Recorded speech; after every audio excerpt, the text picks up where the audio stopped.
একা একা কাজ করি মলাম সওয়ালটা দেখ অনেক ধান লাগানোর সময় বেলা দুপুর হয়ে গেল। হায়দার, ও হায়দার, সওয়ালটাও দেখ অনেক থাকে, খুঁজে আসি একটা। না এই পারি আর খুঁজি খুঁজি পারা যায়, ও নিশ্চয় ওই রহিমের সাথে গুটি খেলতে ওই পাড়ায়।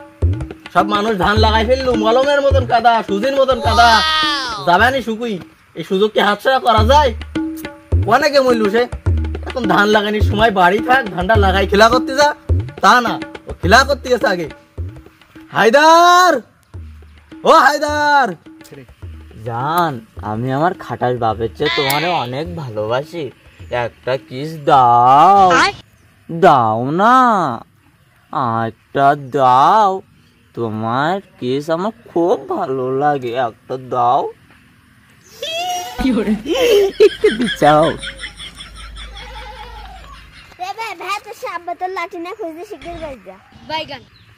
ওরে খাটাসের বাচ্চা, ডাকারও সময় পালিনি, একটু শান্তি মতন কথা কব, তোর জ্বালায় সারাদিন কথা কইতে পারিনি। একটু পাটকাঠি গাদার ভিতরে এসে লুকুই লুকুই কথা কতি, তা শালার খাটাসের বাচ্চার জ্বালায় কথা বলতে পারিনি আমি। ওরে খাটাসের বাচ্চা, সারাদিন ফেবা করবে, যাই একটু বাড়ি যাই। কি হয়েছে কি হয়েছে?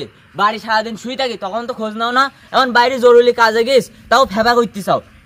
জমিদারের বাচ্চা, আমি ফেফা করি? সুজির মতন কাদা, ধান লাগাইতে হবে, আর তুমি চারি মূল্য ঘুরি বেড়াইতে চাও। আমার সাথে চলো, ধান লাগাইতে হবে। ওই কোদাল আর বাসুই কান্না আমার পেছন পেছন আইসু, আমি গেলাম, তুমি আইসু তাড়াতাড়ি। আব্বা আমাকে তো এক কাটাও জমি নাই, ধান লাগাবো কানে? সম্বন্ধে ছেলে বাপের চেয়ে খুব বুঝতে শিখি চাও। আমি কোষ কোদাল আর বাসুইটা নিয়ে আসতে পেছন পেছন আই, কথা কইস নিজন। আব্বা বাসু আর কোদাল তো আসলাম, তা আমি কি জমি কনে? কি কই জমি নেই? আল্লাহ এবছর যে সুযোগ দেছে, এ মাথা ও মাথা একটু তাকাই দেখে, সব আমাকে জমি। আব্বা এই যে রাস্তায় ধান লাগালে মানুষ হাঁটবে কমনি।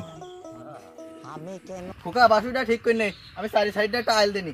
বিসমিল্লাহির রহমানির রহিম। বাইগান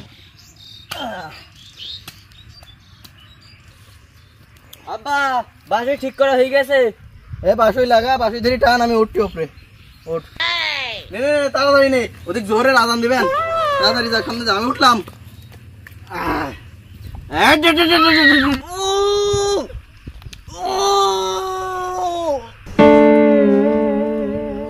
নে নে তাড়াতাড়ি টান, ওদিক জোরে নামাজ দিতে হবে আমার।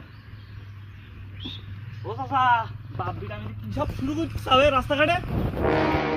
তুমি কি কানা নাকি? কি করতে টের পেতে চাও না? বাসুই দিদি আমরা ধান লাগাবো। হ্যাঁ এ নে খোকা, তুই কাজ কর। চাচা তোমার এই কাজ বাজ হয়, তুমি 5 ওয়াক্ত নামাজ কালাম করো, আর তুমি এইসব করতে চাও? তুমি এই সরকারি রাস্তায় ধান লাগালে হবে? তোমার এগির মতন লোকের জন্য এই সরকারি রাস্তাগুলো সব দখল হয়ে যেতিস। তুমি তো এমপি মন্ত্রীর বলি আমার এক কাটা জমির ব্যবস্থা করে দিতে পারো, আমি একটু ধান লাগাইতে পারি। আমার মাঠে একটা কাটা জমি নেই, আর তুমি কি নাকি জ্ঞান দিচ্ছ? জ্ঞান অন্য জায়গায় দাও। তুই কাজ করিস নি কে? চাচা তুমি যেটা করতেছ সেটা একদম অন্যায়। তুমি চিন্তা ভাবনা করি না, আমি মেম্বার আর চেয়ারম্যানের কই একটা রেশন কার্ডের ব্যবস্থা করে দেবান, যাতে তোমার সংসার ধর্ম ভালোভাবে চলে।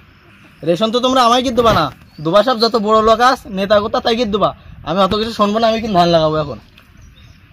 চাচা তোমার আর কি দোষ দেবো? দোষ সব আমাদের মতন নেতা কর্মী দেয়, যারা সমাজে তোমাদের মতন গরিব মানুষের খেয়াল রাখে না, খোঁজখবর নেয় না, যার জন্যই তোমরা এইসব কাজকর্ম করো।